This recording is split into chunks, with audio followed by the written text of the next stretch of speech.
Hello parents, thank you so much for clicking on this week's video. This week we will be discussing social and emotional development in children's ages birth to 4 years of age.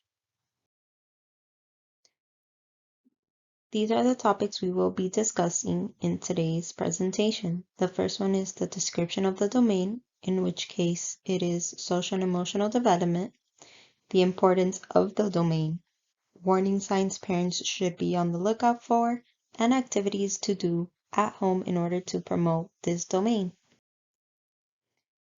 To begin the presentation, I would like to start with a quote that says, "When students feel safe and supported, they are truly ready and able to learn," by Laura Weaver and Mark Wilding.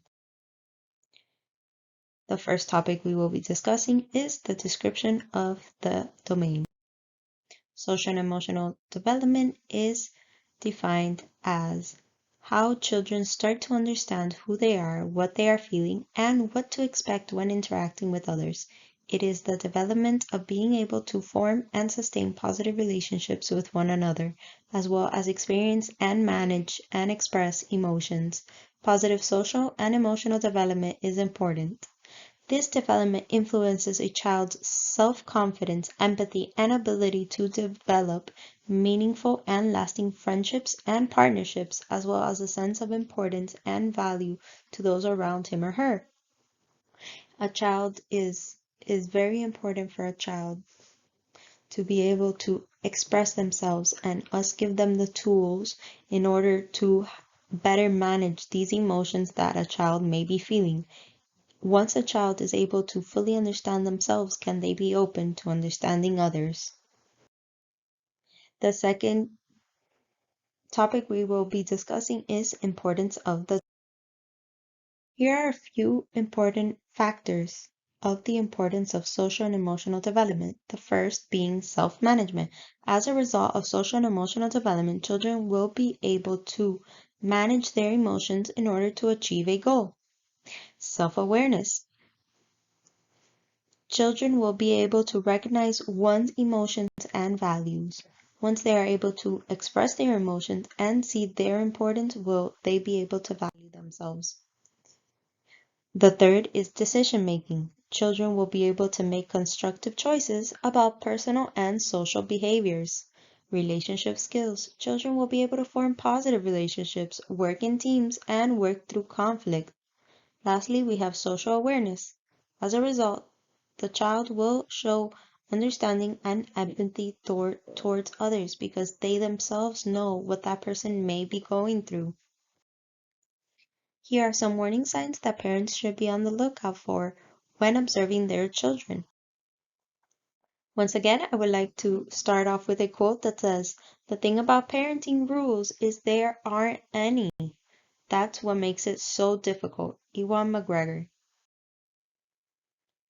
Warning sign number 1. Your child does not smile, laugh, or make happy faces. Warning number 2. The child does not babble or make noises or stops making such noises altogether. If the child withdraws or stays quiet and is passive most of the time, this is also a warning sign. If the child regresses to babyish behavior whenever stress occurs, this is also a red flag.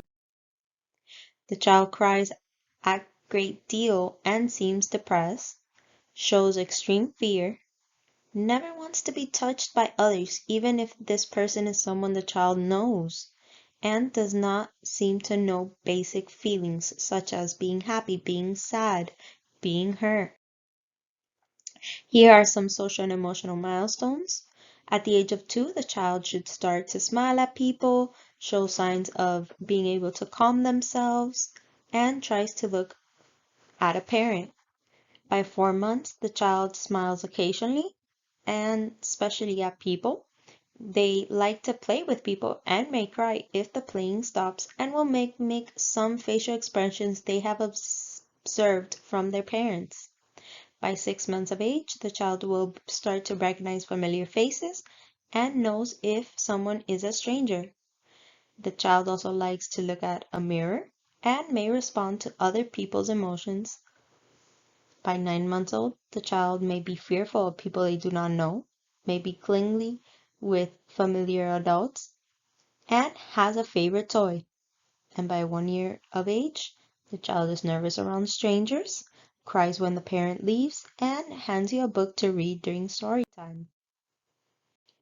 Now, here are some activities that parents can utilize in the home in order to promote social and emotional development. The first one is doing daily greetings with your child. In the morning, develop a routine with the child. Here are some examples. Ask them how they want to be greeted. They can wave, you can fist bump, or you can high five.